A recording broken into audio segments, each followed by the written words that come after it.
Janasena party it self is an entity, 100% strike rate ఉన్న party. ఇద్దరు powerful leaders కలిశారు, రాష్ట్రాన్ని కాపాడుతున్నారు. ప్రజల కోసం పనిచేస్తారు కానీ పార్టీల కోసం పనిచేయడం ఏంటి? చెంచాగిరిలాగా మన సాక్షి ఛానల్ కోసం పనిచేసామని ప్రతి ఒక్కరు పార్టీల కోసం పనిచేస్తారా?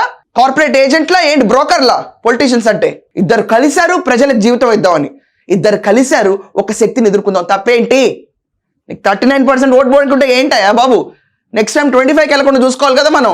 ఏంటి ఇప్పుడు దానికి? ఇద్దరు కలిస్తే ముగ్గురు కలిస్తే ఓడిపోయినాడే, గెలిచినాళ్ళే కూటమి. దానికి ముగ్గురు కలిసారా, ఇద్దరు కలిసారా? నీకెందుకు? ప్రజలకు లేని బాధ. ఓట్లు వేసిన వాళ్ళందరూ బాగానే ఉన్నారు కదా, రాష్ట్రంలో కంప్లైంట్స్ ఏం లేవు కదా. మీ పార్టీని ఎలా బలపరచుకోవాలో అది చూసుకోవచ్చు కదా. ముందు మిథున్ రెడ్డిని అరెస్ట్ కాకుండా దన్నాలు కొట్టుకోవచ్చు కదా వెళ్ళి. రాజకీయ రెడ్డి ఎంత బయట చెప్పాడంటే మిథున్ రెడ్డి ఎంత చెప్తాడు? ఇంకా అవి ఉండవు మనకి.